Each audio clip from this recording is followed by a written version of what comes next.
pessoal, tudo bem com vocês? Bem-vindos a mais um dia de estudos aqui em nosso programa de aulas Vem Aprender. Você acompanha agora as aulas para o 4º e 5º ano do ensino fundamental. Aproveite muito as aulas que as nossas professoras e professores estão trazendo para você aqui pela telinha da TV Educativa e pelas redes sociais da Secretaria Municipal de Educação. Lembre-se de fazer os exercícios enviados pela sua escola e também aqueles que estão em nosso site sme.pontagrossa.pr.gov.br. Faça tudo com muito capricho, com o mesmo carinho e cuidado que as nossas professoras e professores têm para preparar os trabalhos que as escolas estão enviando para sua casa. Assim, poderemos completar o nosso ano letivo. Retirar e entregar na sua escola as atividades faz contar a sua presença e também a sua avaliação. E é claro, cuide-se, fique em casa, lave sempre as mãos e use a máscara se precisar sair. Estamos em um momento muito delicado da pandemia. Proteja-se, com o coronavírus não se brinca. Os alunos dos nossos CMEIs e escolas continuam mostrando para a gente os trabalhos e atividades que estão fazendo em casa. Vamos ver? Olha só as imagens que chegaram pelo nosso número 9165-8345. 9165-8345.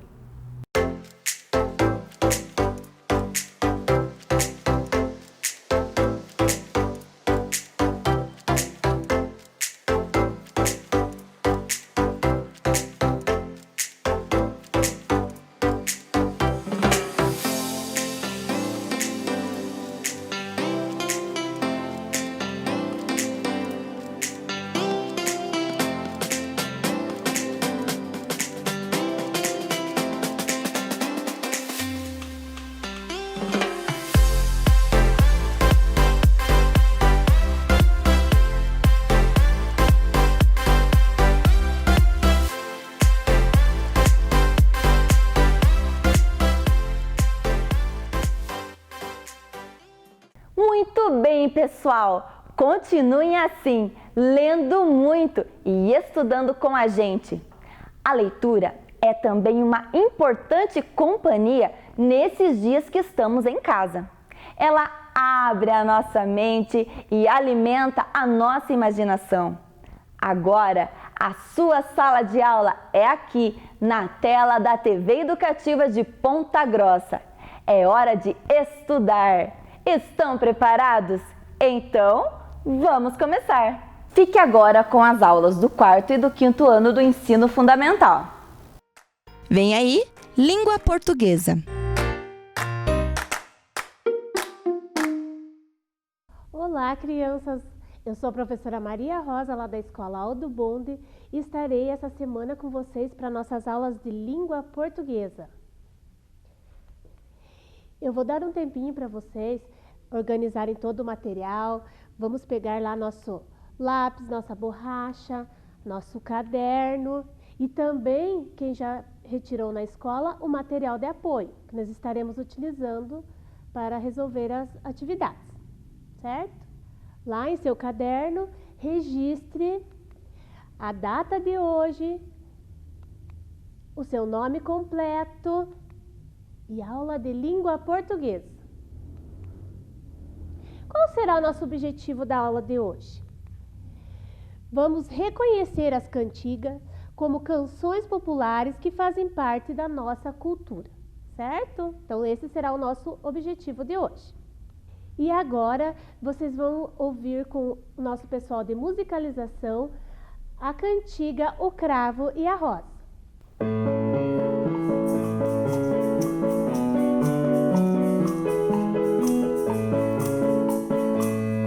O cravo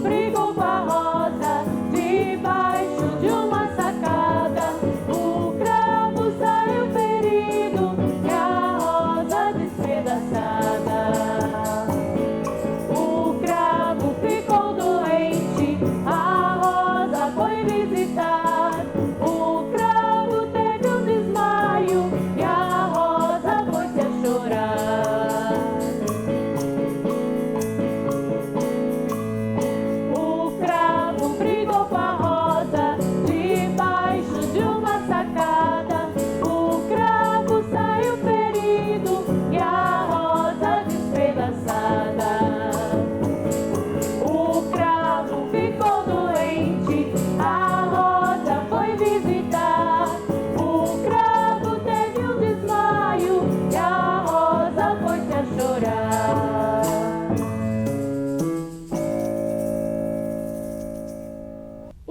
a gente ouviu a cantiga O Cravo e a Rosa.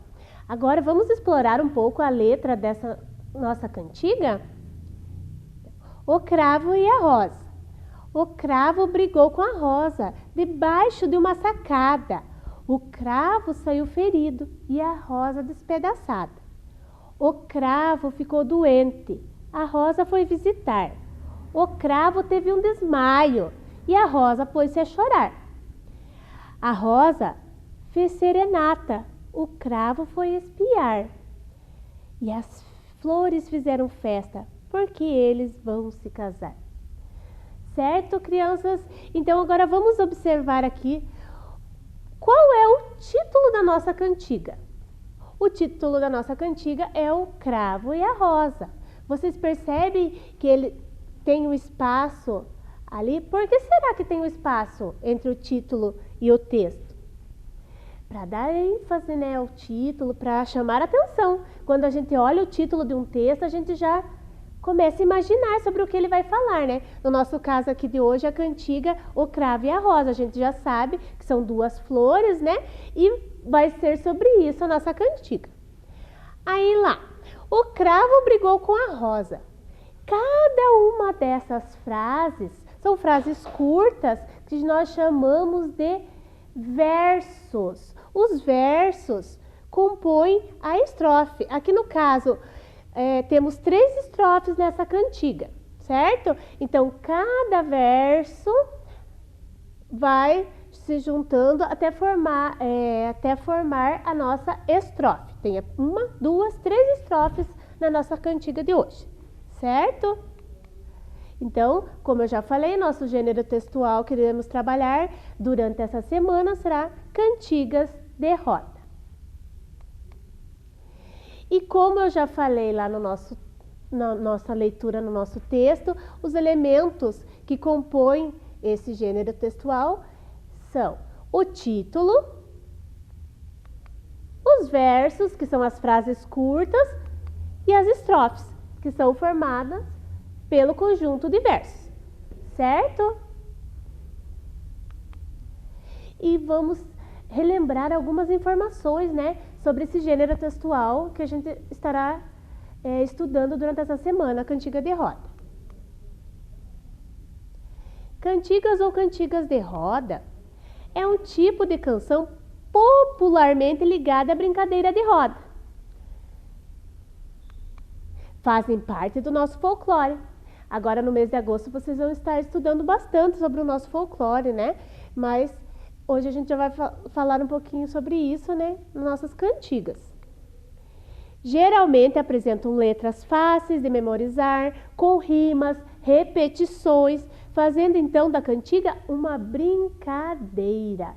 Quem nunca brincou de roda, né? É muito legal. E passada de geração em geração. Olha só, como as cantigas fazem parte do nosso folclore, elas são muito importantes, né, para a cultura de um povo. E como que elas são passadas? De geração em geração. E vocês também têm essa missão de estar passando para os irmãos, para as crianças menores, as cantigas que vocês aprenderam, né, na escola, com as mães, com os avós. Então, veja como é importante. Então, as cantigas fazem parte da nossa cultura, do nosso folclore. E agora eu vou convidar vocês para nós realizarmos a compreensão do nosso texto. Peguem nosso material de apoio, que algumas questões estão lá, certo? Então, a gente vai estar realizando a compreensão do nosso texto de hoje. Essa pergunta está lá no material complementar dos alunos do 5º ano, mas os alunos do 4º ano podem copiar também lá no seu caderno, se quiserem. A primeira questão é a seguinte: qual é o assunto principal desta cantiga? Um texto geralmente tem vários assuntos, né? No final, a rosa e o cravo, depois de tudo, né? Eles acabaram iam se casar. Mas para chegar nesse desfecho, tem um assunto, um tema principal. E qual será que foi o nosso assunto principal desse texto? Pensem lá e podem escrever lá no seu material. Então, a briga entre o cravo e a rosa. Como eu falei, um texto pode ter vários assuntos, mas a gente tem que saber compreender qual é o principal assunto que levou ao desfecho daquele texto, certo? Vamos para a próxima questão? E quem são os personagens que estão presentes no nosso texto? Vocês lembram lá do texto? Preencham lá no nosso material. O cravo e a rosa, certo? Então, os personagens que aparecem na nossa cantiga, o cravo e a rosa. Vamos para a próxima? Então, depois da briga, como ficou o cravo? Como será que ficou o cravo depois da briga com a rosa? Vamos ver? Aonde será que eu posso encontrar essa resposta? Então, como a gente viu lá no nosso texto, separado por estrofes, essa questão eu posso responder lendo novamente lá a primeira estrofe. Depois da briga, como ficou o cravo? O cravo saiu ferido, certo? Então, lá no nosso texto está escrito assim, o cravo saiu ferido. Ele tem uma estrutura lá no texto. Mas quando eu vou escrever uma frase, eu tenho que pensar em toda a concordância, na pontuação, para a minha frase ficar bem correta, né? Então, o cravo saiu ferido. Será que só assim está suficiente para a nossa resposta? Não, né? O cravo ficou ferido e aí, como é uma frase, eu coloco o ponto final, certo? Fizeram lá no material de vocês? Então, podemos ir para a próxima? E a rosa? Como ficou depois da briga? Como será que a rosa ficou depois da briga? E aonde que eu posso encontrar essa questão? Na qual estrofe será? Vocês lembram? Essa questão eu vou resolver se eu procurar lá na primeira estrofe. Vamos ler lá essa estrofe novamente? O cravo brigou com a rosa debaixo de uma sacada. O cravo saiu ferido e a rosa despedaçada. Então, a nossa pergunta lá é a rosa, como ficou depois da briga? Na primeira estrofe eu respondo essa questão. Bom, a rosa depois da briga ficou despedaçada. Como que está escrito lá no texto? E a rosa despedaçada. Lembra que eu comentei que no texto tem uma estrutura, mas quando eu vou escrever uma frase, eu preciso estar colocando ela na concordância e também utilizando pontuação adequada. Certo? Vamos ver como que fica? A rosa ficou despedaçada. Eu utilizei o ponto final, certo? Não pode esquecer da pontuação, né? Arrumem lá, deixem a frase bem bonita no seu material. Mais uma questão. Quando o cravo ficou doente, o que a rosa fez? Agora onde que eu posso encontrar essa questão? Na segunda estrofe da nossa canção. O cravo ficou doente, a rosa foi visitar. O cravo teve um desmaio e a rosa pôs-se a chorar. Qual desses versos responde a minha questão? O segundo verso, né? A rosa foi visitar. E o que está faltando na minha frase para ela ficar completa? Vamos ver como que ficou com a concordância. Agora, a rosa foi visitá-lo. Quem que ela foi visitar? O cravo. Então, visitá-lo. E o ponto final, né? Para nossa frase ficar correta. A rosa foi visitar o cravo, né? mas eu posso colocar visitá-lo.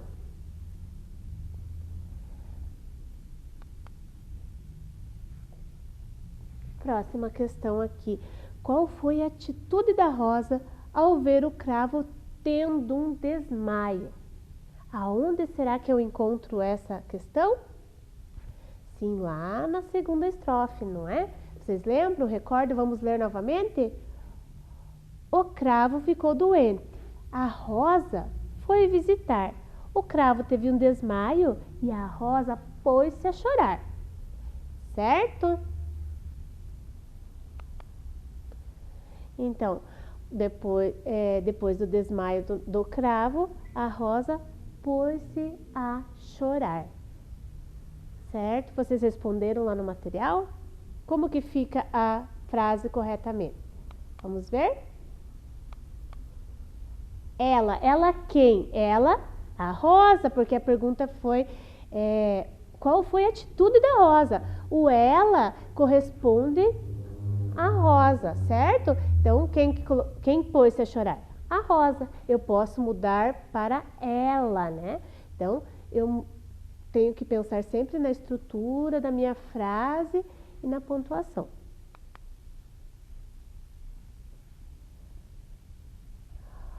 Observe agora o verso da cantiga. Lembra que eu falei que os versos são frases curtas que estão lá dentro da estrofe, certo? Essa atividade está lá no nosso material de apoio do 4º ano, certo? Então, o cravo ficou doente. Estão vendo ali a palavra cravo? Ela está sublinhada. Por que será? De acordo com a cantiga, qual é o significado da palavra destacada? Vocês sabem que uma palavra, às vezes, ela tem a grafia igual, mas ela tem sentidos diferentes, né? Então, nesse caso aqui, o cravo, qual será o sentido do cravo no nosso texto? Porque o cravo pode ter vários sentidos. Tem outros até, o cravo lá do docinho, vários outros sentidos. Mas aqui eu tenho 3 opções. A letra A é um prego? A letra B, um piano primitivo. Vocês já ouviram falar do cravo, um piano primitivo? Não? E a letra C, flor do craveiro. O que é um craveiro? É a planta que dá a nossa flor, o cravo, certo? Então, lá na nossa cantiga, eu tenho que começar assim, pensar, né, naquele momento, qual o sentido dessa palavrinha. Nesse momento, o cravo quer dizer o quê? Flor do craveiro. Não era o cravo e a rosa? Estávamos falando sobre flores, não? Então, a questão correta é a letra C, flor do craveiro. Então, a partir dessa palavrinha, o cravo, vocês puderam perceber, né? Como uma palavra pode ter vários significados. A mesma palavra, a mesma escrita, porém em diversas situações, que aí eu vou poder observar o que quer dizer aquela palavra naquele momento. No caso do nosso texto lá, essa palavrinha sacada. O que quer dizer sacada no nosso texto? Aonde que aconteceu a briga? Não foi debaixo da sacada? Será que sacada tem outros significados? Ou é só esse? O que é uma sacada? Debaixo de uma sacada. Então está grifada a nossa palavra ali. Foi onde aconteceu todo o desenrolar do nosso texto lá. E aqui eu tenho vários significados da palavra sacada. Por exemplo, o primeiro ali, conteúdo, capacidade de um saco. Então, o que está dentro daquele saco pode ser feijão, pode ser café. Então, a capacidade de um saco pode também ser chamado de sacada. Sacada, porção de saco, sacaria. Se eu tiver vários sacos empilhados, ali posso falar que são uma sacada também. Vamos ver outro significado? Sacada, momento inesperado de entendimento, extrema clareza que ocorre a alguém. Nossa, de repente eu estou lá em uma atividade, opa, tive uma sacada. Então, é aquele momento inesperado que acontece aquela clareza com alguém. Também pode ser chamado de sacada. Vamos ver mais o significado para a palavra? Construção que ressalta da fachada de um prédio, balcão de janela.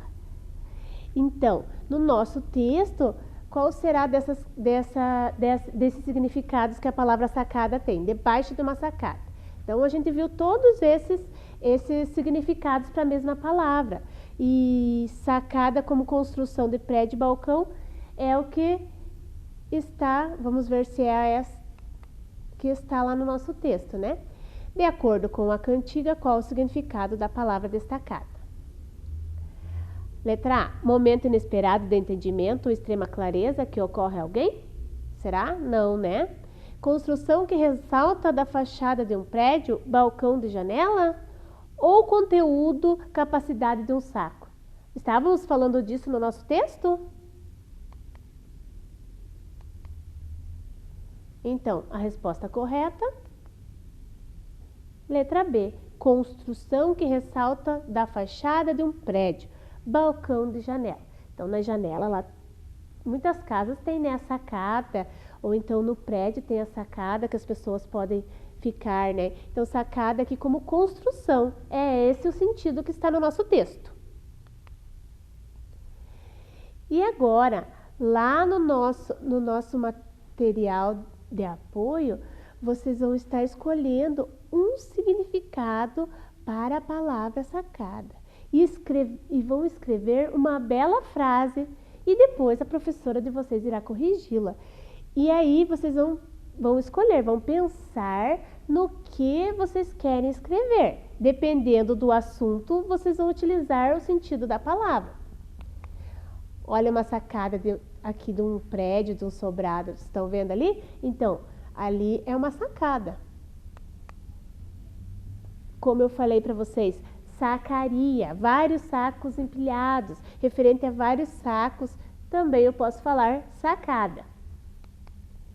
Aqui, saco como conteúdo de alguma coisa, nesse caso aqui, café. Então, eu tenho uma saca de café. Então, a palavra sacada usada como medida ali desse produto que está ali dentro daquele saco, certo?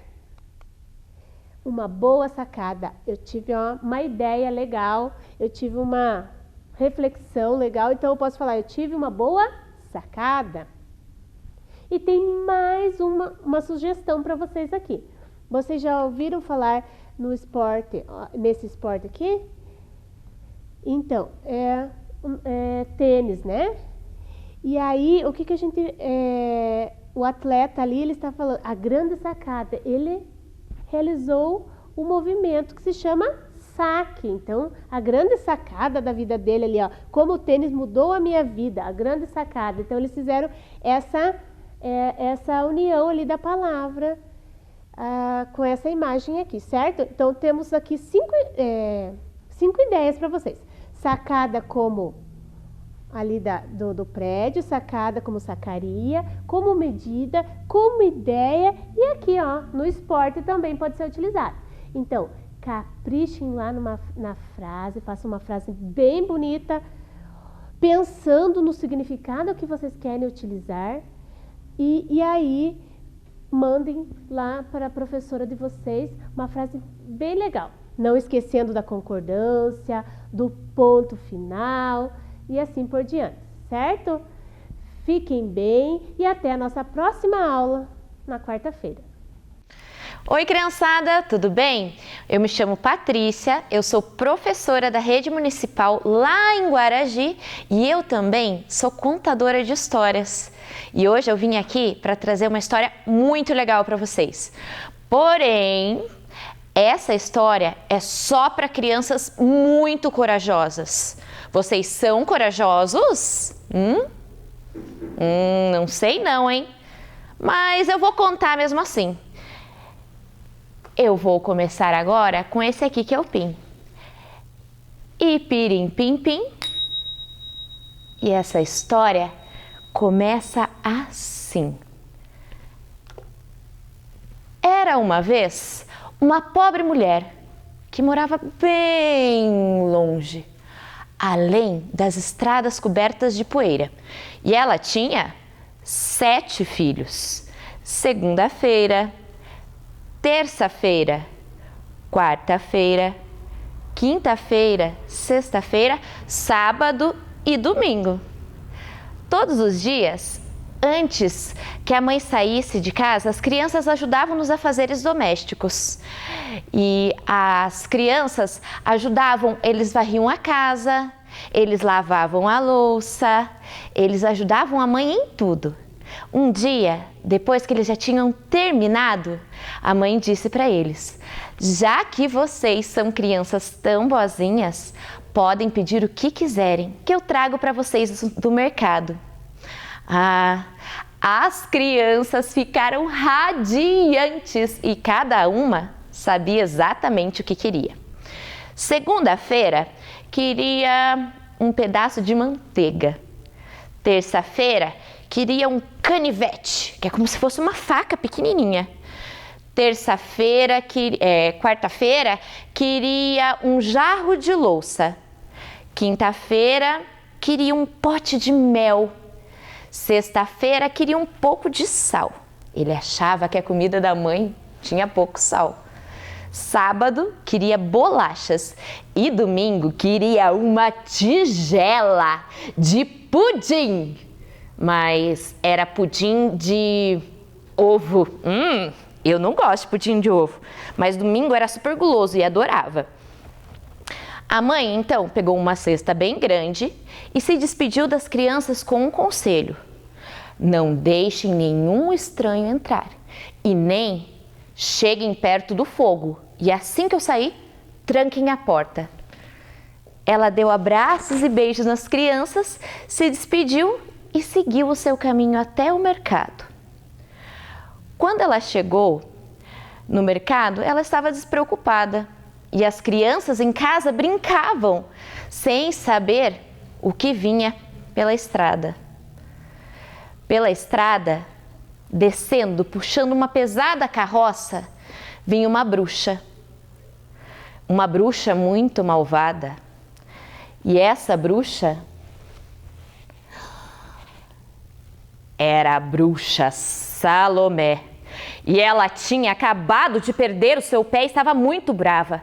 Quando ela chegou bem pertinho da cabana, ela bateu na janela, toque, toque, toque, e gritou: eu sou a bruxa Salomé e acabei de perder o meu pé. Deixe-me entrar! As crianças olharam para a bruxa e disseram: não podemos. A nossa mãe nos disse para não deixarmos nenhum estranho entrar. A bruxa, então, tirou um cachimbo do seu bolso, colocou na boca e disse: vamos, meus coraçõezinhos. Tudo que eu preciso é de um pouco de fogo para acender o meu cachimbo. Um pedacinho de palha incandescente. Não podemos, disseram as crianças em coro. A nossa mãe nos disse para não chegarmos perto do fogo. A bruxa, então, foi em sua carroça, pegou um pesado saco, levou até a janela. As crianças se debruçaram para ver o que tinha dentro. Quando o viram, quase não acreditaram. Ouro! Por um saco de ouro, nós deixamos você entrar e acender o seu cachimbo. As crianças estrancaram a porta e deixaram a bruxa entrar. Pegaram diversos pedaços de palha e levaram até ela. Mas assim que o cachimbo da bruxa estava aceso, ela atirou-o no chão e gritou: agora eu peguei vocês! E imediatamente transformou as crianças em comida. Segunda-feira virou um pão. Terça-feira virou uma torta. Quarta-feira virou leite.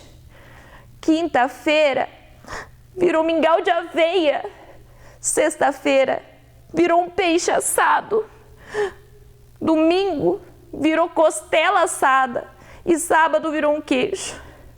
Salomé, então, reuniu toda aquela comida, colocou na sua carroça e saiu puxando estrada fora. Passou pela cidade, pelos campos de trigo, até chegar na floresta, onde ficava a sua cabana. Nesse momento, a mãe tinha acabado de voltar do mercado, com uma cesta grande, que tinha todas as coisas que os filhos queriam. Ela começou a chamar. Segunda-feira, terça-feira, quarta-feira, quinta-feira, sexta-feira, sábado, domingo. Então ela viu o cachimbo quebrado da bruxa no chão. Imediatamente lágrimas saltaram dos seus olhos. Quem pegou meus filhos? Ela queria saber. Um pássaro preto que tinha visto tudo ficou com pena da mulher e de um salto pulou na janela e disse: foi a bruxa Salomé. Ela perdeu o pé e eles a deixaram entrar. Siga-me, eu mostro onde ela foi. Então a mulher pegou a cesta e seguiu estrada fora. Passou pela ponte, pelos campos de trigo, pela cidade, até chegar na floresta, onde ficava a cabana da bruxa. A mãe bateu na porta. Deixe-me entrar, eu quero os meus filhos de volta. Você não pode entrar, disse Salomé. Os seus sapatos estão sujos. Então eu vou tirá-los. E assim fez. A mãe tirou os sapatos, voltou até a porta e bateu novamente. Deixe-me entrar, eu quero os meus filhos de volta. Você não pode entrar, as suas meias estão sujas. Então eu vou tirá-las, disse a mãe, e assim fez, tirou as meias. Voltou e bateu novamente na porta. Deixe-me entrar, eu quero os meus filhos de volta. Você não pode entrar, os seus pés estão sujos. Então eu vou cortá-los, disse a mãe, e foi saindo como se fosse mesmo fazer aquilo. Mas mãe é muito inteligente. E em vez de fazer isso, ela deu um jeito de esconder os pés de volta embaixo da saia.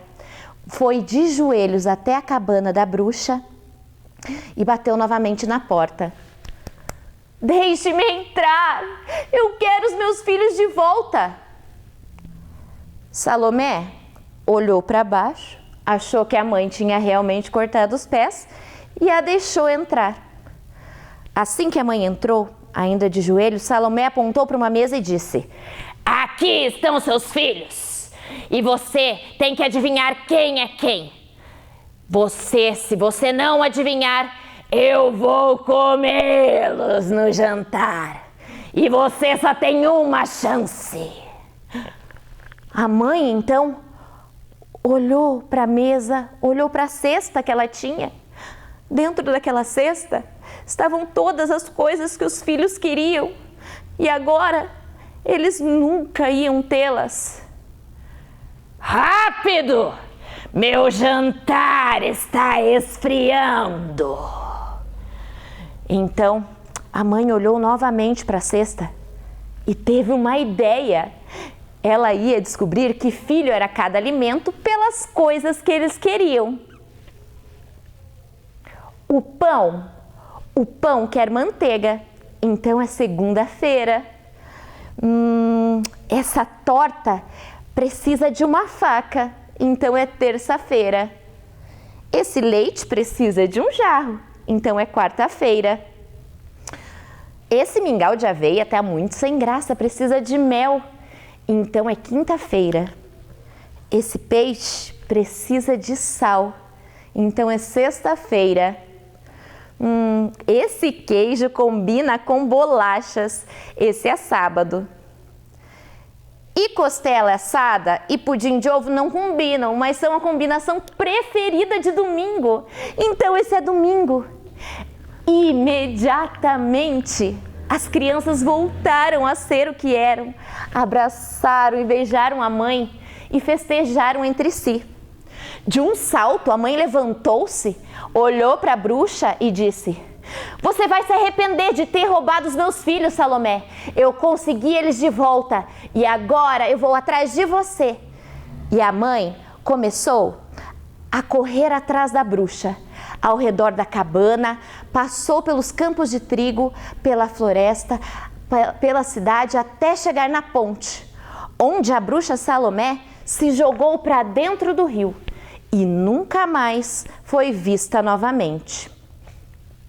Se ela morreu ou se escafedeu, eu não sei. Mas se ela aparecer por aqui, vocês me ajudam a acabar com ela? Muito obrigada! E essa foi a história de hoje. A Bruxa Salomé, de Audrey Wood, com ilustrações de Don Wood. Espero que vocês tenham gostado, tanto quanto eu gostei de contar essa história. Um beijo e tchau, tchau! Vem aí, matemática.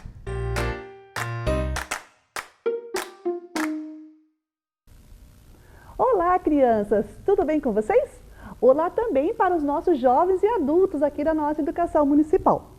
Bem, hoje nós vamos iniciar corrigindo a última tarefa que a professora deixou. Vamos lá? Então, a tarefa era para vocês pegarem, né, aquele gráfico, né, que foi inventado aqui na nossa aula, na aula passada, e a gente tinha que fazer uma repesquisa na nossa casa e com os nossos familiares, né? Ou ligando também para nossos familiares de longe. Quais eram as situações que vocês tinham que perguntar, né? Dentro daquelas opções de filmes, quais eram as que eles tinham, né, a escolha deles, aqueles que eles mais preferiram. Então, eles tinham que escolher dentro daquelas possibilidades do gráfico. E, nesse momento, ia alterar o gráfico. Por exemplo, se, além de tudo isso, tinha que ser, né, a pesquisa do gênero masculino e do feminino, ou seja, tinha que perguntar para as mulheres e para os homens. Porque o amarelinho no gráfico aí representa as mulheres e o azul representa os homens. Vamos fazer de conta que na sua casa as mulheres têm 3 mulheres. E as 3 mulheres escolheram romance como o principal filme que elas mais gostam. Ali tem 65 no romance. Se eu somar mais 3, vai dar quanto? 68. Então, o gráfico do romance passaria do 65 para o 68. É essa a observação que vocês tinham que fazer aí na casa de vocês. Assim também como os homens. Por exemplo, se na casa de vocês tem 4 homens e ali no gráfico vocês observaram que os 4 homens preferiram filmes policiais, né? Então ali, ó, se tem 4 homens e os 4 escolheram filmes policiais, significa que o gráfico 49 do policial que está aparecendo para vocês aí, ia passar de 49 para 53, porque eu ia somar mais 4 ao 49. Por isso que a professora colocou aí, ó, na correção, resposta pessoal, porque depende muito da situação de cada um aí em casa. Você pode ter dado uma resposta para um filme, outra pessoa vai dar resposta para outro filme.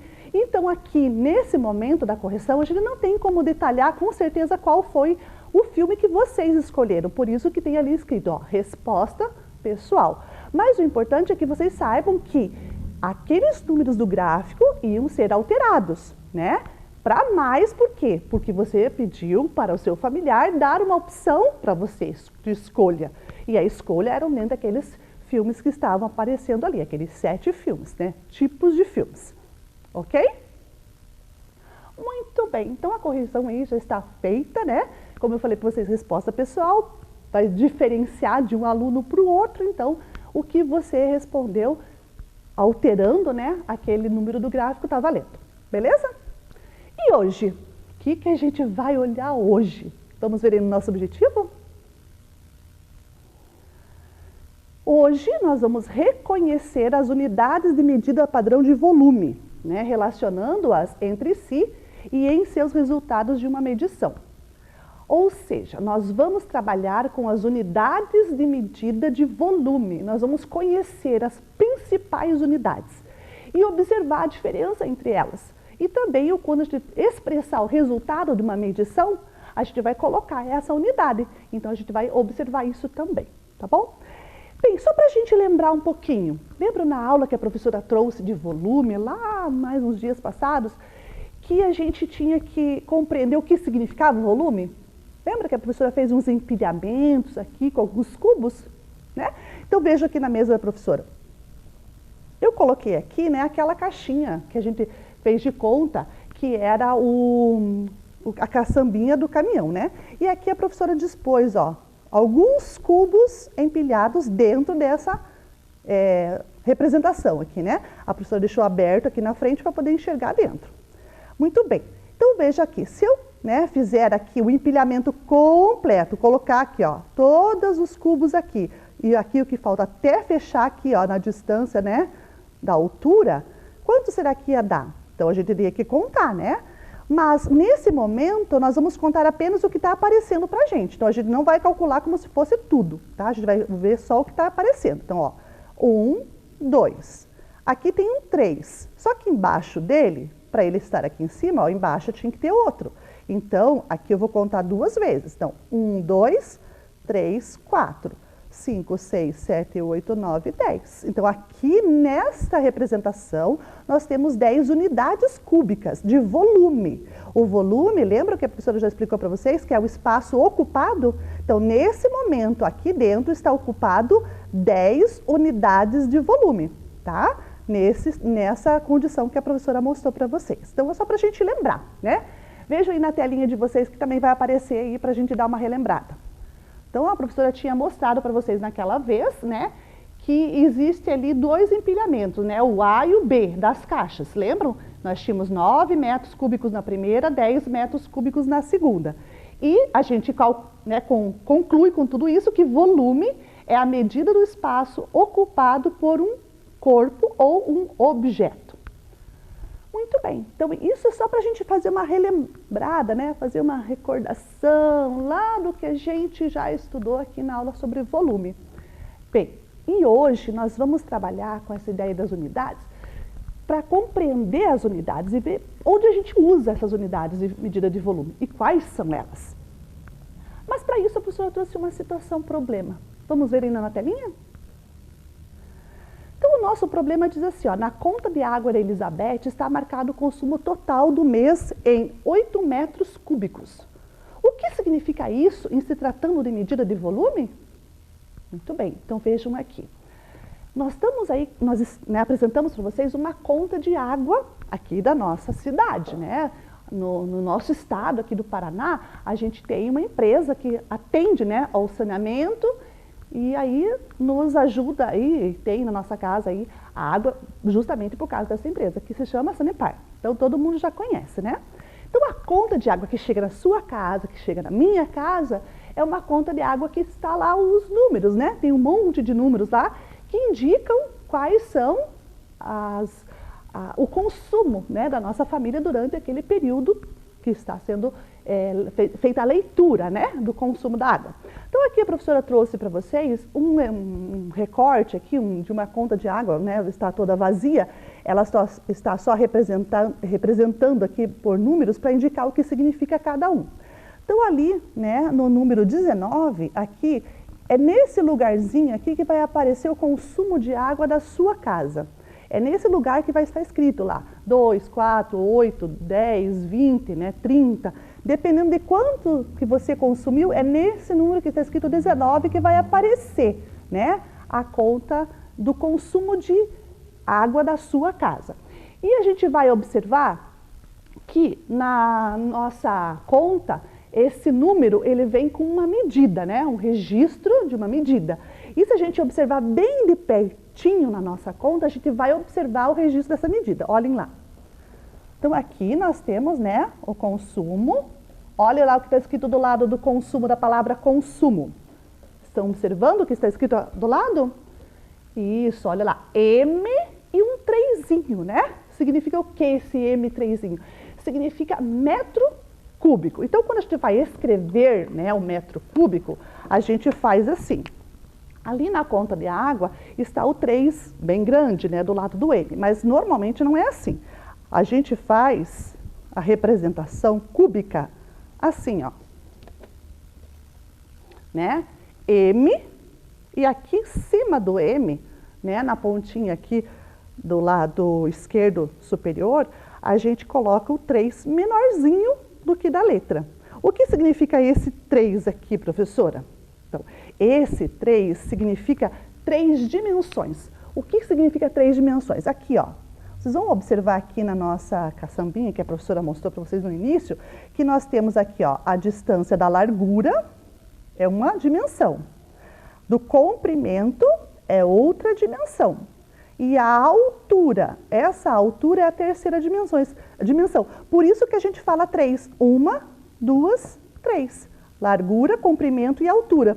Então, quando a gente multiplica, né, o comprimento, a largura e a altura, a gente encontra o valor do total do volume de um espaço ocupado, né? Então, aqui, se a gente fosse preencher todo a nossa representação da caçamba do caminhão, a gente ia fazer um cálculo assim. Nós temos 1, 2, 3 na largura, 1, 2, 3, 4, 5, 6, 7 no comprimento. Então, 3 vezes 7, 21. 21 é só essa primeira camada. Agora a gente vai subir na segunda camada. 21 vezes 2, 42. Então, aqui, fechadinho, caberia 42 unidades cúbicas, porque eu multipliquei a largura pelo comprimento e pela altura. Então, por isso que metro cúbico significa isso. Cúbico significa 3 dimensões, ok? Muito bem. Então, agora, eu gostaria de perguntar para vocês assim. Lá no problema, tinha escrito, né, que o consumo de água da Elizabeth, da família dela, foi de 8 metros cúbicos. Você sabe quanto vale em tamanho 8 metros cúbicos? Se a gente pudesse colocar assim na nossa frente, será que a gente consegue imaginar quanto vale esse 8 metros cúbicos? Então, hoje a professora vai mostrar para vocês o tamanho real do metro cúbico. Será que eu já conheço? Então, vamos ver? A professora vai mostrar para vocês aqui do ladinho. Então, olha aqui. Nós temos aqui 1 metro cúbico. Olha o tamanho da professora, olha o tamanho dessa caixa gigante. Por que a gente fala metro cúbico? Lembra que a professora falou que cubo ou cúbico significa 3 dimensões? Largura, comprimento e altura? Então, olha aqui, ó, 3 dimensões. A altura, a largura e aqui o comprimento. Ou largura, comprimento e altura, né? A gente tem 3 dimensões aqui. E para a gente verificar que daqui até aquela ponta de lá, nós temos 1 metro. Então, essa aresta que está formando aqui pelas duas faces, essa aresta tem 1 metro de largura. Aqui tem 1 metro de comprimento e aqui tem 1 metro de altura. Então, 1 e 1. 1 metro cúbico, né? Então, esse é o tamanho do metro cúbico. E o metro cúbico, aqui dentro, cabem quanto será de água? 1 metro cúbico de água, muito bem. Mas lá no problema dizia que ela gastou quantos metros cúbicos? 8. São 8 caixas desse tamanho de água aqui dentro. Então, durante todo o mês, ela gastou 8 caixas desse tamanho. Então, você vai ver aí na sua telinha agora uma representação desse cubo gigante, só que, claro, né, em tamanho menor, porque a gente vai ver uma representação. Então, vamos voltar? Vejam aí na telinha de vocês. Está aparecendo 1 metro cúbico, né? Mostrando ali, ó, que nós temos 1 metro na altura, 1 metro na largura e 1 metro no comprimento. Muito bem. Então, agora a gente vai fazer a relação do tamanho de quanto será que vale aqui dentro. Quanto será que cabe aqui dentro? Cabe o que aqui dentro, além de falando assim, metro cúbico? Então, vamos ver? Ó, a professora tem aqui uma caixinha que tem 10 centímetros de altura, 10 centímetros de largura e 10 centímetros de comprimento. Então, 10 por 10 por 10. Esse pequeno cubo que a professora está na mão, ele é um cubo que a gente chama de decímetro. Por que decímetro, professora? Porque tem 10 centímetros de lado. E a unidade, né, maior, né, é um pouco menor que o metro cúbico, é o decímetro cúbico. Por quê? Porque ele vale 10 centímetros de aresta. Então, olha, observem aqui agora. Essa caixinha, ou essa caixa cúbica, decímetro cúbico, vamos chamar agora certinha, né? Decímetro cúbico. Quanto você acha que dessa caixinha cabe aqui dentro? Será que é 10? Eu escutei alguém falando 10. Escutei alguém falando 100. Será que é 100? Decímetro, será que é 10 só? Vamos observar aqui, a professora vai fazer uma pequena demonstração. Veja, aqui eu tenho 1, 2, 3, 4, 5, 6, 7, 8, 9, 10. Então, nessa distância, né, nesse comprimento aqui da nossa largura, cabem 10 caixas dessa. Então, aqui nessa linha cabe 10. Quanto cabe no comprimento? Vamos ver. 1, 2, 3, 4, 5, 6, 7, 8, 9, 10. Opa, 10 também? Então, se na largura tem 10, no comprimento tem 10, provavelmente na altura também vai ter 10, porque se tem 1 por 1 por 1, vai ter 10 aqui, 10 decímetros aqui e 10 decímetros aqui. 10 vezes 10 vezes 10, quanto dá? Lembra que a professora já ensinou a fazer multiplicações por 10? Lembram lá que era multiplicar só os primeiros, depois agrupar os zeros atrás? Quantos zeros nós temos aí no 10 vezes 10 vezes 10? Isso, nós temos 3 zeros. Então, 1 vezes 1 vezes 1 é 1. 1 com 3 zeros atrás dá que número? Isso, muito bem. 1000. Então, nós temos dentro dessa caixa 1000 dessas caixas menores. Então, 1000 caixinhas aqui dentro do decímetro cúbico. Então, nós temos 1000 decímetros cúbicos dentro de 1 metro cúbico, que é esse que vocês estão vendo aí na telinha de vocês. Muito bem. Se esse aqui dentro tem 1000, olha agora esse pequenininho aqui. Vou pôr ele aqui, ó, no cantinho. Estão observando aí na telinha? Vejam lá. Esse pequenininho que está aparecendo aí, como será que eu vou chamar ele? Esse grande é o decímetro, esse é o metro. Como será o nome desse pequenininho? Olha, tem gente que já pegou aí a nossa ideia. É o centímetro cúbico, porque eu tenho 1 centímetro na aresta desse cubo, tanto na distância da largura, da altura e do comprimento. Então, eu tenho 1 centímetro cúbico. Esse 1 centímetro cúbico cabe 1000 aqui dentro desse cubo, né, que a professora mostrou aqui, que é o decímetro. Então, se eu tenho 1000 desse aqui dentro, quanto será que desse aqui eu vou ter aqui? Vejam, eu tinha 1000 grandes desse aqui, dentro do grandão, né? Então, 1000 decímetros cúbicos dentro do metro cúbico. 1000 caixinhas dessa de decímetros. Agora, quanto de centímetro cúbico estaria aqui dentro? Então, vamos fazer um cálculo assim. Se eu tenho 1000 pequenininhos dentro desse aqui, né, dessa caixa cúbica de decímetro cúbico, e esse aqui eu tenho 1000 aqui, eu vou fazer 1000 vezes 1000. Quanto é 1000 vezes 1000? Veja, nós vamos ter que multiplicar ou 1 pelo 1, ou 1000, né? 1 do 1000 ou com 1 do 1000, e contar quantos zeros? 6. Então, vamos pôr 6 zeros atrás do 1. 1 com 6 zeros atrás dá quanto? Esse número você já conhece, a gente já aprendeu aqui na nossa aula. Quanto dá? 1 milhão, isso mesmo, 1 milhão. Então, eu tenho desse pequenininho aqui dentro do grande 1 milhão de centímetros cúbicos. É bastante, não é? Em tamanhos pequenininhos, Com certeza. Por que tem bastante desse aqui? Porque ele é muito pequeno, por isso que tem bastante, muito, muito mesmo. E esse aqui vai ter só 1000, porque ele é um pouco maior, né? Então, a gente viu aqui a relação do metro cúbico, decímetro cúbico e o centímetro cúbico. Então, vamos ver na nossa telinha agora essas relações que a professora mostrou para vocês aqui? Vamos lá? Então, olha, nós temos o centímetro cúbico aparecendo para vocês aí. Então, 1 centímetro cúbico é o volume de um cubo com 1 centímetro de aresta. Então, ali vocês já viram. E aqui do ladinho está aparecendo para vocês, né, a representação ali de algumas caixinhas empilhadas. Então, se ali tem 1 centímetro cúbico, quanto eu vou ter do lado? Bem, ali eu sei que tem 4 aparecendo em cima. Né, com certeza vai ter 4 embaixo também. Então, 4 com 4, 8.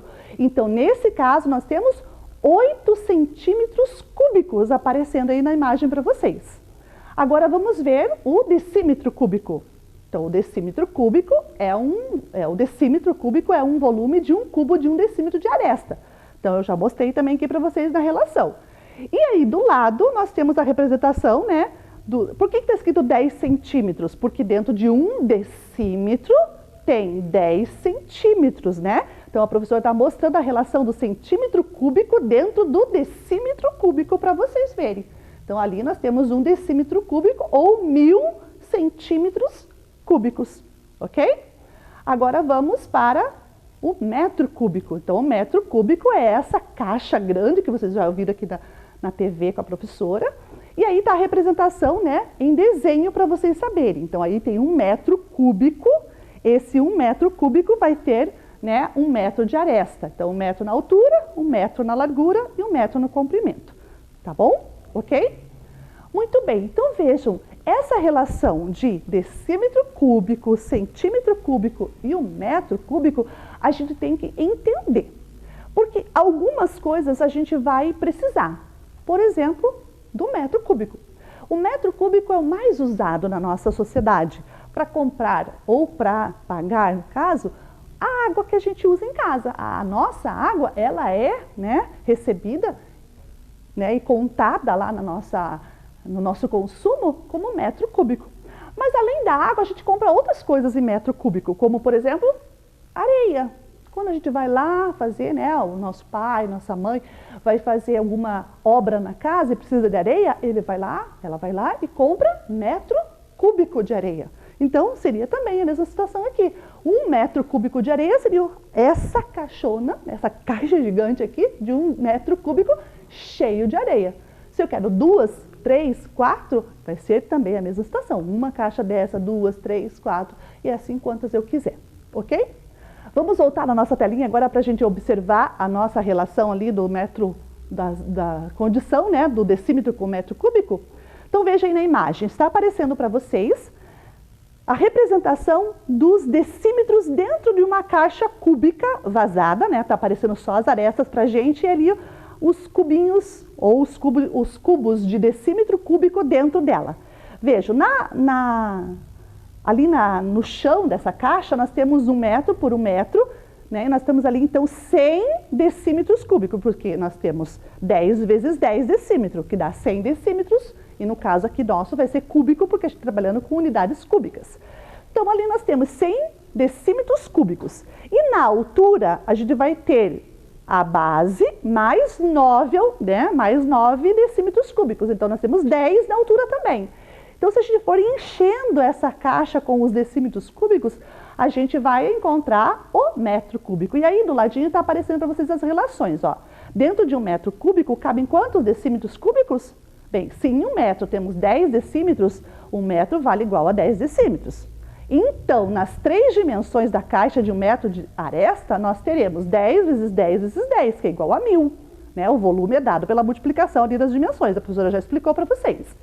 E concluindo que em 1 metro cúbico nós teremos 1000 decímetros cúbicos. Isso significa que 1000 decímetros cúbicos, ou melhor, né, 1000 decímetros cúbicos é igual a 1 metro cúbico. Ok? Então, a gente já tem essa relação aí bem formada na nossa cabeça. Agora, a gente vai voltar para o nosso problema lá na telinha. Vamos ver ele?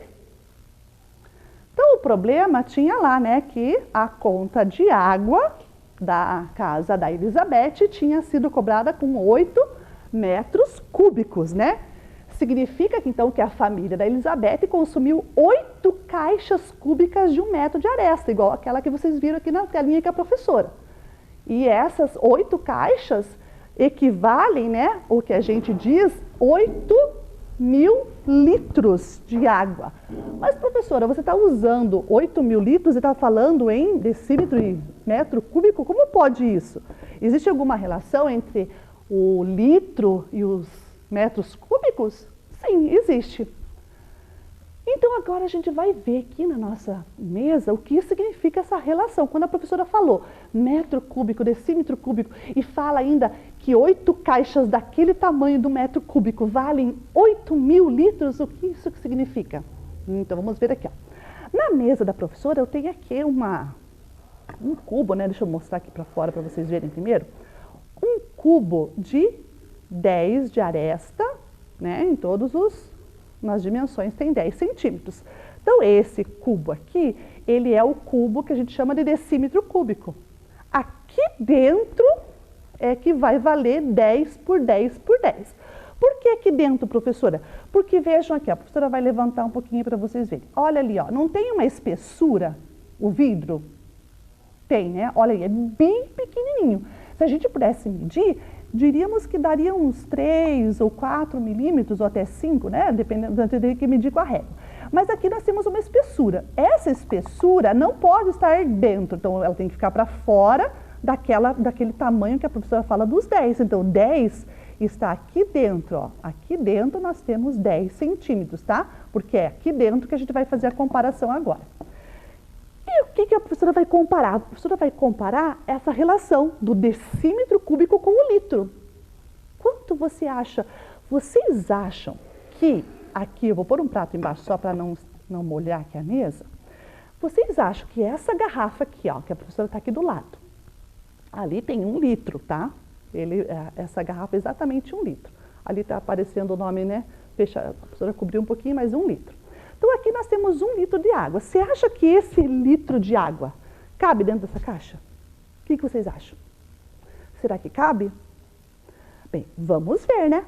Vamos tirar essa prova se ela cabe, se esse litro, né, cabe ou não ali dentro. Então vamos fazer a experiência aqui, ó. A professora vai colocar devagarinho, né? Olhem bem.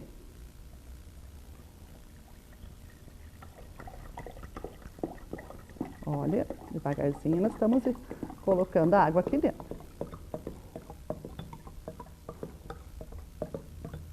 Opa, devagar para não exagerar no derrame.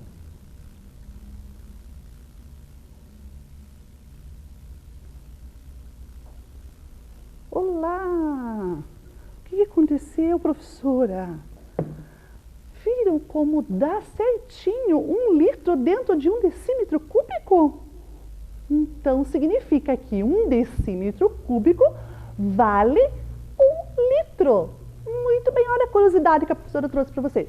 Por isso que está escrito lá no problema, que 8 metros cúbicos de água vale 8.000 litros, porque não tem 8.000, desculpe, tem dentro dos 8.000, né? Os 8 metros cúbicos, nós vamos ter 8.000 decímetros cúbicos, porque se em 1 metro eu tenho 1.000 decímetros, em 8 metros cúbicos teremos 8.000 decímetros cúbicos. Então, por isso que diz 8.000 litros, porque eu tenho 8.000 decímetros cúbicos dentro, né, daquela caixa grande. Quer dizer, da caixa grande nós temos só, né, os 1.000 decímetros cúbicos, mas das 8 caixas que ela consumiu, vão ter 8.000 litros ou 8.000 decímetros cúbicos, ok? Então essa é uma curiosidade que a professora trouxe para vocês aí, para vocês ficarem também sabendo que a gente pode transformar o decímetro cúbico em litro, ok? Muito bem, e agora a gente vai, né, fazer aí uma atividade aí na nossa telinha. A professora trouxe aí um exercício para a gente fazer, vamos lá? Então, nós temos aí um exercício, né, 3 caixas, ou melhor, 3 empilhamentos, né, que na verdade não deixa de ser caixas. Só que a gente está colocando como empilhamento para a gente poder fazer o volume. Na caixa A, na caixa B e na caixa C, temos uma certa quantidade de cubos empilhados. Você já viu com a professora que basta multiplicar a altura, a largura e o comprimento para determinar o volume daqueles blocos. Tem 2 blocos aí que são exatamente iguais, ou seja, tem o mesmo volume. Você saberia me dizer qual é o volume, quais são os blocos que têm o mesmo volume? Viu? Eu vou dar um tempinho para vocês olharem nas caixas, contarem quanto tem na largura, no comprimento e na altura, fazer uma multiplicação e me dizer quais são as caixas que são de mesmo volume. A B ou a C. Vejam que na A nós temos 6 de comprimento, pode ser, né? 6 de comprimento, 4 de largura e 4 de altura. Quanto dá isso multiplicando? Vamos ver? Então, 6 vezes 4 vezes 4 é igual a 96 metros cúbicos. E a caixa B? Como que é a caixa B? Olha lá, no comprimento, na largura e na altura. Nós temos 6 no comprimento, 4 na largura e 6 na altura. Quanto dá isso? Vamos ver? 6 vezes 4 vezes 6, 144 metros cúbicos.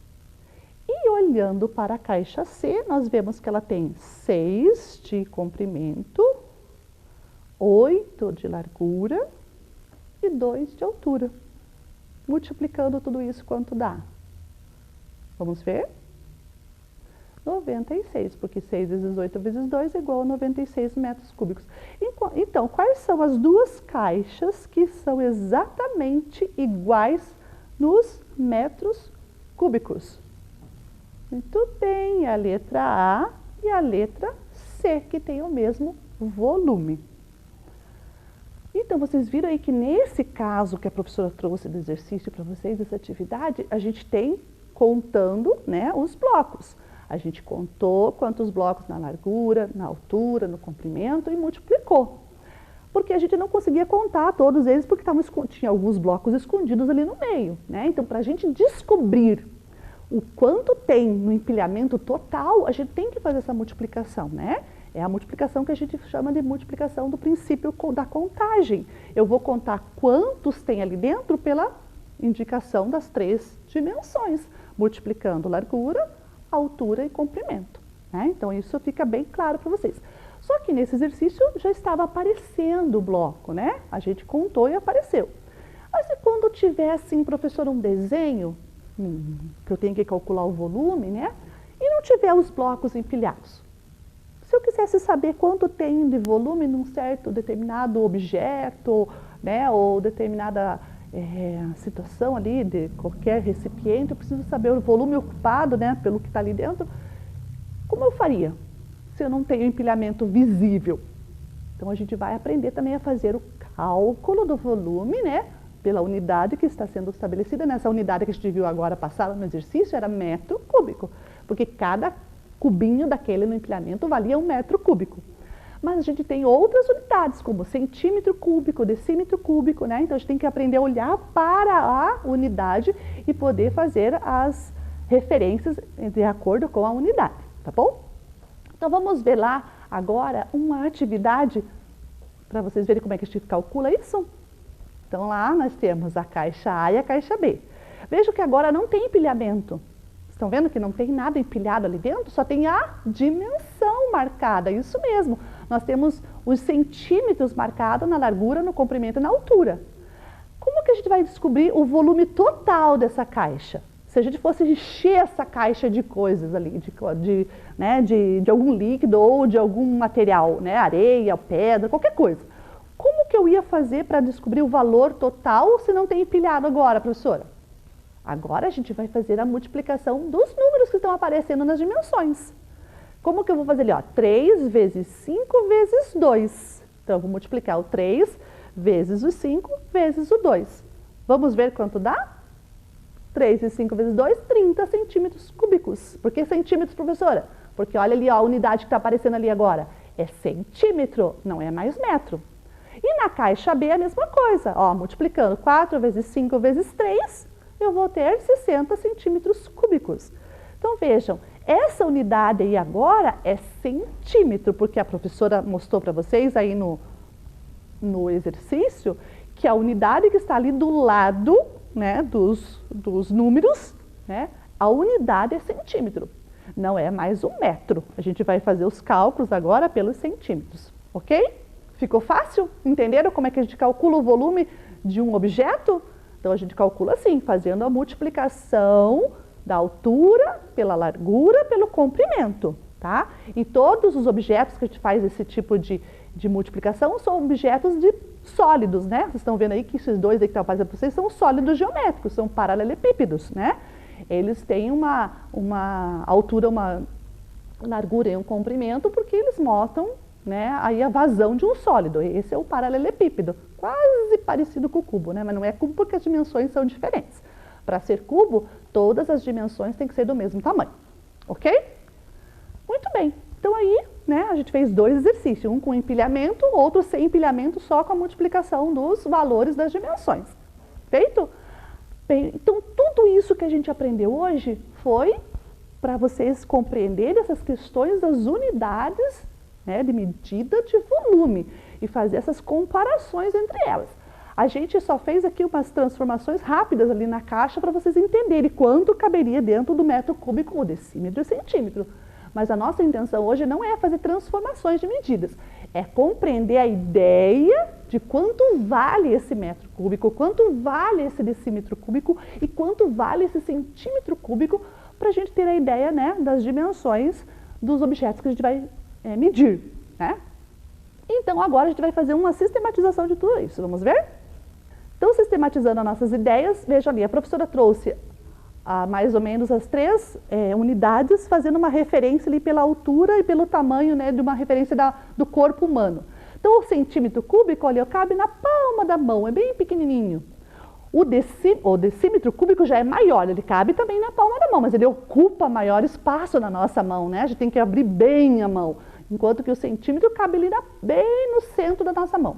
E o metro, ele é muito grande, né? Ele é referente à nossa altura, quase assim, né? Olhando para o nosso corpo, ele chega, né, a ter uma altura assim, ali no caso da professora aqui, foi perto um pouquinho para cima do umbigo, né, da barriga. Mas aí, dependendo do tamanho que vocês têm, às vezes pode ser um pouco maior, um pouco menor, enfim. Né? Mas a relação é essa, que para ter um metro cúbico, a gente tem que ter uma caixa muito grande. Então, a relação ali do corpo com a caixa cúbica. Né? E o cubo, né, de 1 centímetro de aresta, é 1 centímetro cúbico.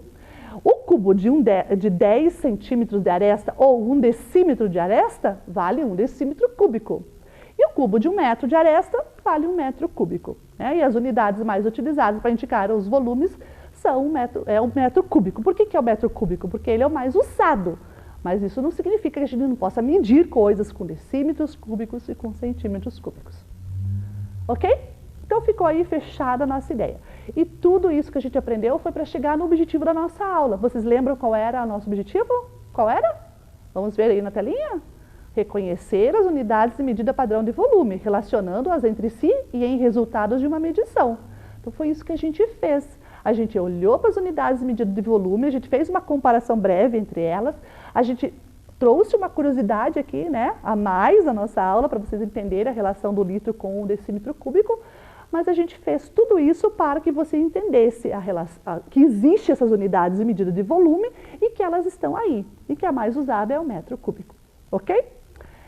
Bem, meus anjos, né, espero que vocês estejam aprendendo aqui nas nossas aulas, e essa aula de hoje que foi bem mais, né, prática, cheia de coisa, eu trouxe aquela caixa grande, né, que é o metro cúbico, para vocês olharem, para ter noção da ideia de medida de volume, né, a medida real, porque aí nos desenhos, nos rabiscos que a gente faz, é uma representação. Aqui a professora trouxe o real para vocês identificarem o tamanho, né, dessas unidades de medida de volume. E a gente vai ficando por aqui, mas antes da gente ir embora, a professora trouxe o quê? A tarefa, muito bem. Então vamos ver qual é a tarefa? É aí, ó, temos 3 caixas cúbicas, né, ou melhor, 3 caixas ou 3 empilhamentos com cubinhos, né, com unidades cúbicas. Ali a unidade está dada em centímetro e a professora já colocou, além do empilhamento, mais o valor da unidade. Eu quero que vocês calculem quanto tem em cada uma dessas 3 caixas e me digam qual é o volume delas. Ok? Muito bem. Aí chegamos ao fim da nossa aula. Hoje, né, foi bem divertido, bem legal. Espero que vocês tenham gostado e aprendido. E a gente vai ficando por aqui e até a nossa próxima aula. Um beijinho. Vem aí, Ciências Humanas.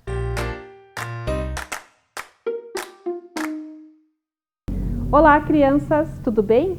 Estamos aqui para mais uma aula de Ciências Humanas. Eu sou a professora Luana, trabalho na escola Plauto Miró Guimarães e vou trabalhar sobre um tema muito interessante com vocês no dia de hoje. Vamos aos objetivos das nossas aulas? Compreender o que foi o sistema de capitanias hereditárias no período colonial e refletir sobre a má distribuição de terras no nosso país. Então, esse é o objetivo da nossa aula de hoje. Vamos também para o tema da nossa aula de hoje. Mas para esse tema, eu trouxe um joguinho de palavras para nós desembaralharmos esse joguinho de palavras para nós descobrirmos o tema da nossa aula. Então, aqui nós temos diversas letras.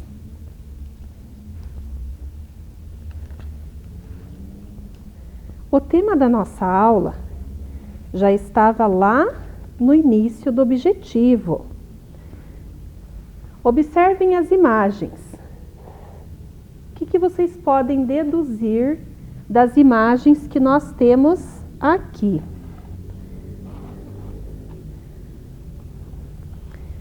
Então, o tema da nossa aula começa com a letrinha C. Vamos achar a letrinha C. Letrinha C. Depois vem a letra A.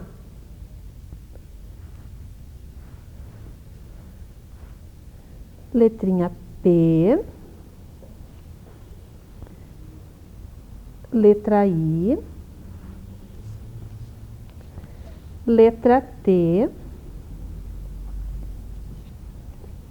Mais uma letra A.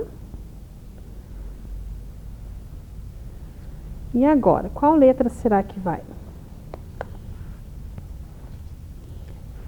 Capitã. Letrinha N. Capitania.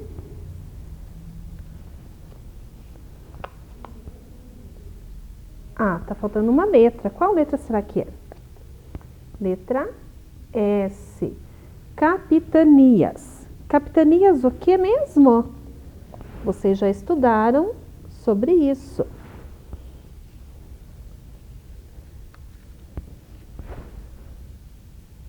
E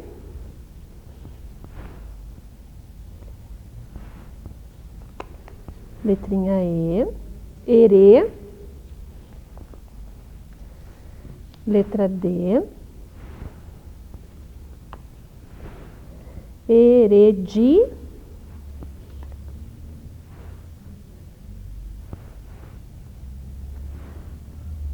Tá.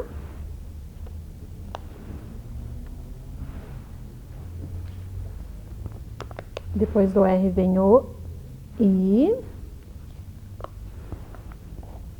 A letrinha A.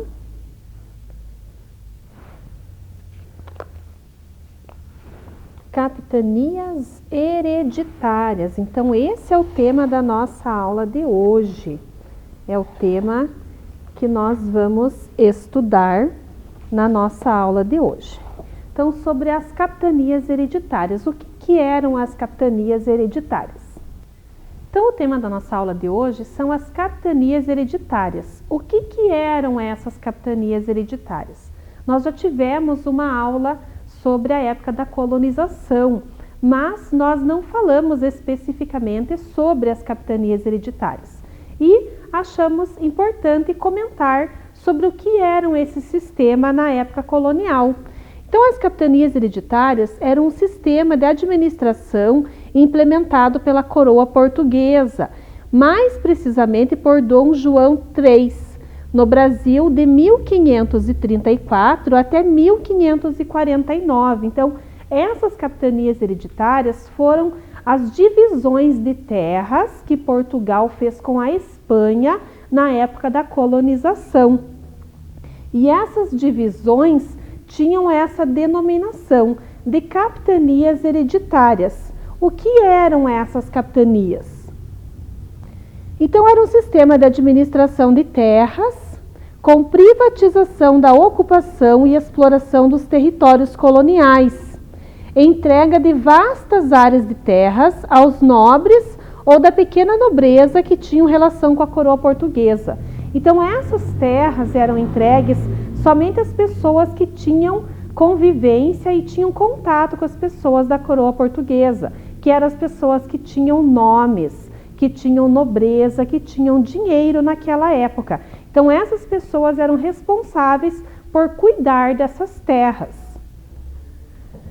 Quais eram essas características das capitanias hereditárias? Então, eram faixas de terras divididas em linhas horizontais. Eram 15 faixas de terras. Elas eram intransferíveis, eram hereditárias porque eram passadas de geração em geração, eram autônomas e se autogovernavam pelos donatários, e era capital privado, ou seja, o Estado português não se envolvia, mas ele tinha também uma compensação pelos cuidados dessas terras. Essas pessoas que cuidavam das capitanias eram chamadas de donatários. Esses donatários tinham seus direitos. Quais eram esses direitos? Fundar vilas, distribuir terras, que eram chamados na época de sesmarias, que era uma doação de terras. Os donatários eram a autoridade máxima dessas capitanias, ou seja, eles eram os juízes e os administradores daquele pedaço de terra ao qual era designado a cada um deles. Eles podiam escravizar os índios para a mão de obra açucareira, então desde aquela época eles já faziam esse trabalho escravo com os indígenas.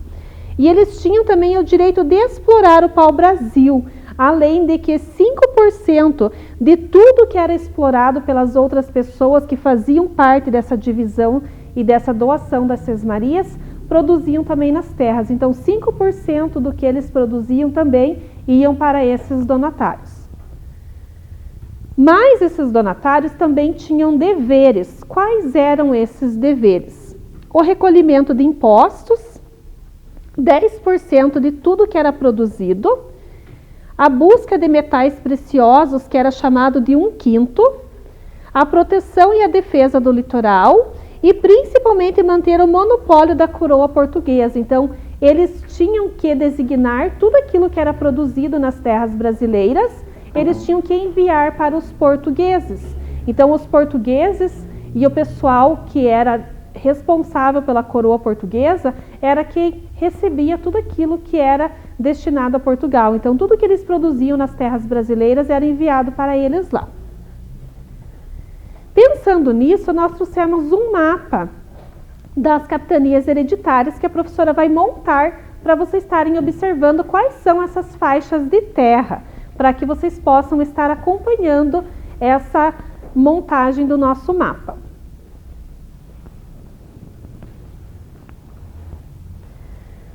Vou afastar um pouquinho as imagens da nossa aula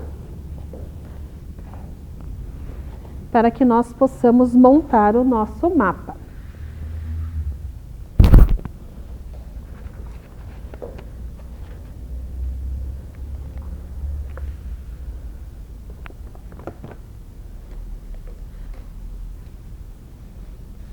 Então, agora, nós vamos começar a montagem do nosso mapa, separando o território brasileiro na parte que era dos portugueses em faixas de terras. Essas faixas de terras eram chamadas de capitanias hereditárias. Então, a primeira faixa que nós temos lá é do Maranhão. A segunda faixa que nós temos lá é do Ceará. Essa terceira faixa aqui é do Rio Grande.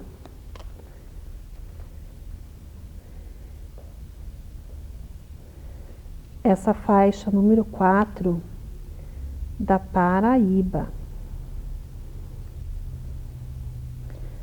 Depois, nós temos Itamaracá.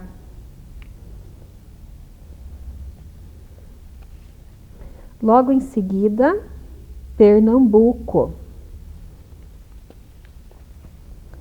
A Baía de Todos os Santos. Ilhéus.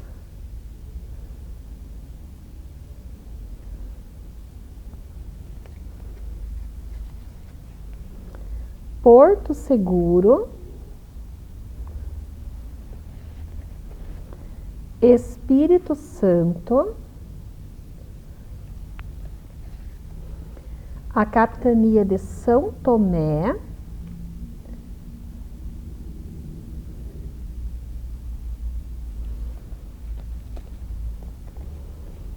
De São Vicente e do Rio de Janeiro, que são bem próximas uma da outra. Santo Amaro. São Vicente.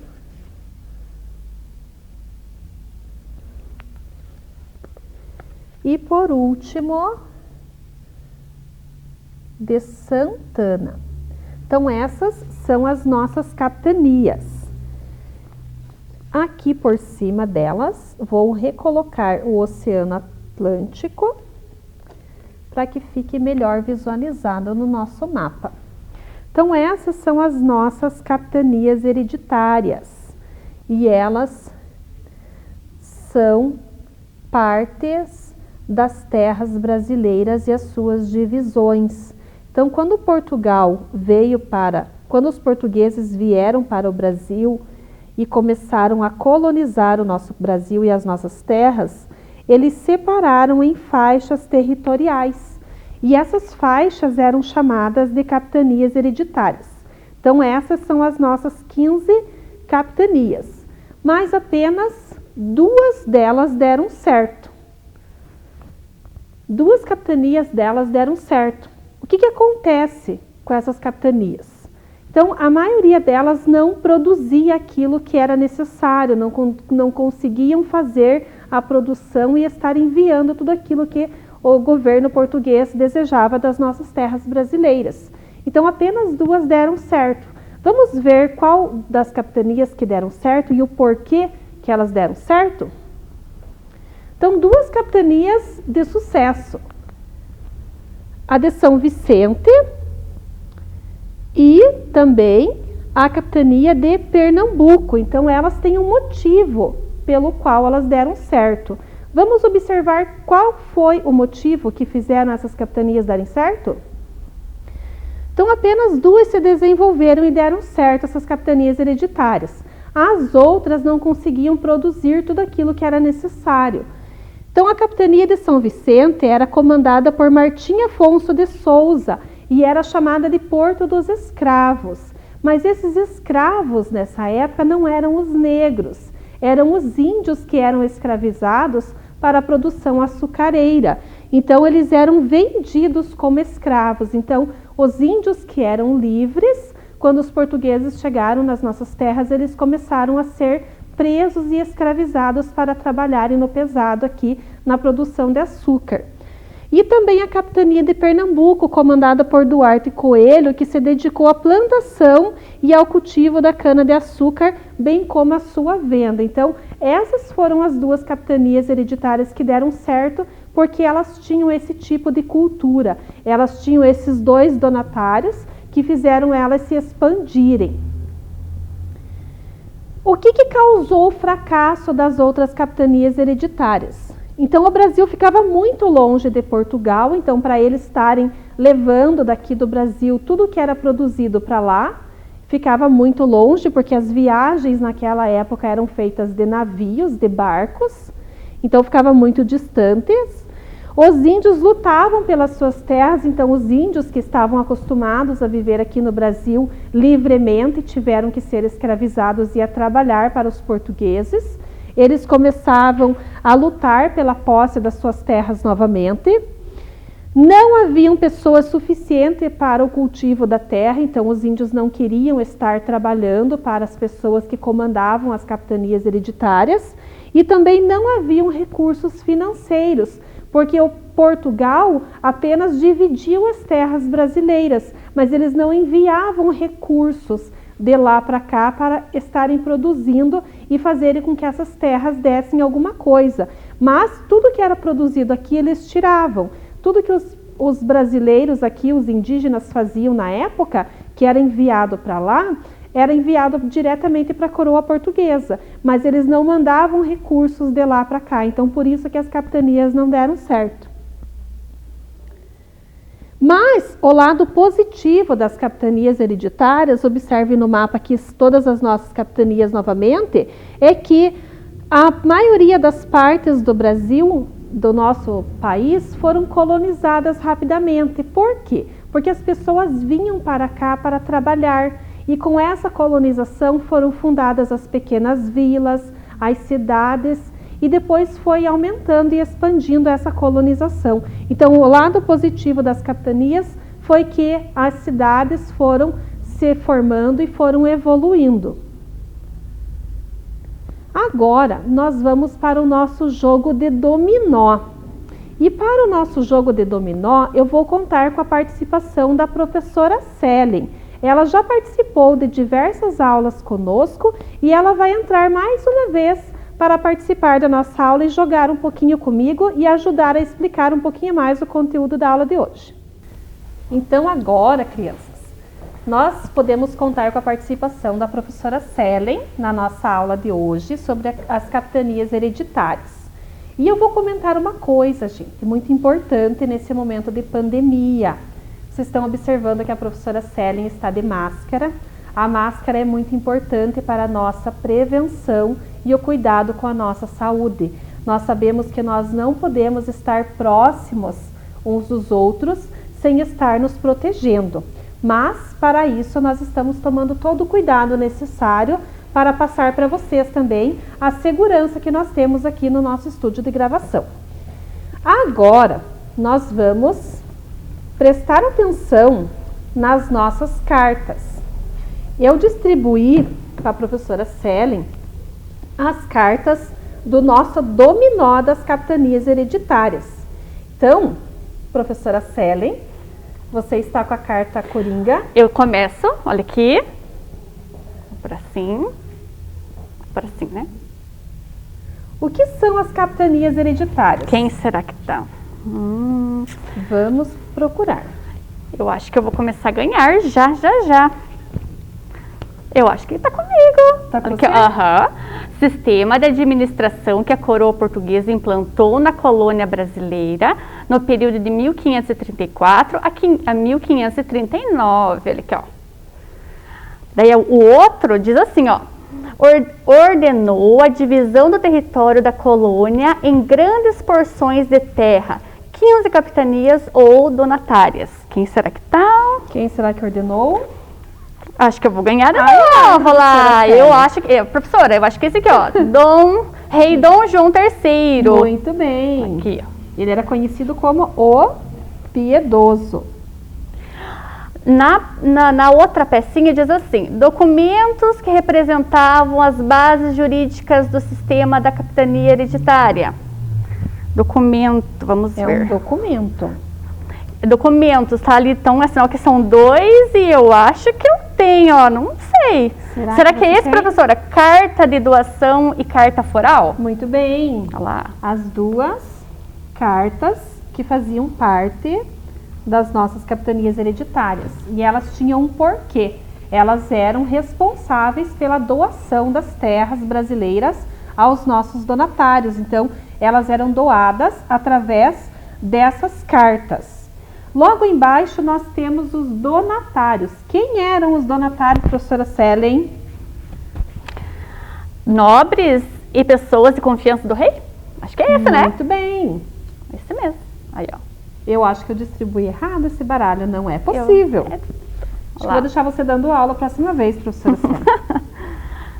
Direitos dos donatários. Quais eram os direitos dos donatários? Tem aí, professora? Será que eu vou ganhar? Eu tô com a última. Direito dos donatários. Estabelecia os direitos e tributos devidos ao rei, os direitos e deveres dos colonos e a relação desses com os donatários. Então, esses eram os direitos. Apenas 2 capitanias hereditárias prosperaram. Mas quais eram elas, essas capitanias? Ah, professora Selen. Olá. Foi as capitanias de Pernambuco e São Vicente. A nossa bancada já está ficando pequena. Nós vamos ter que ir para o chão e nós vamos encerrar a nossa aula por aqui. Eu vou continuar jogando com a professora Selen, porque eu ainda tenho 3 cartas e ela tem apenas uma. E nós vamos dar um tchauzinho para vocês. Um abraço, crianças, até a próxima aula. Fiquem com Deus, se cuidem, tá bom? Tchau, tchau. Tchau, tchau. Chegamos ao final de mais um programa de aulas Vem Aprender. Pegue as atividades enviadas pela sua escola e estude. Para assistir novamente este programa, basta acessar a página da Secretaria de Educação de Ponta Grossa no Facebook ou no YouTube. Leia muito! Mande os vídeos da sua leitura. Nosso número você já conhece, é o 9165-8345. Obrigada pela sua companhia e até o próximo programa. Tchau! Meu nome é Yasmin Louise. Eu estudo na escola Dr. Carlos Ribeiro de Macedo. Eu quero mandar um beijo para minha professora Adriana e um abraço. E para todas as pessoas da minha sala. E um super beijo. Tchau! Vai. 1, 2, 3.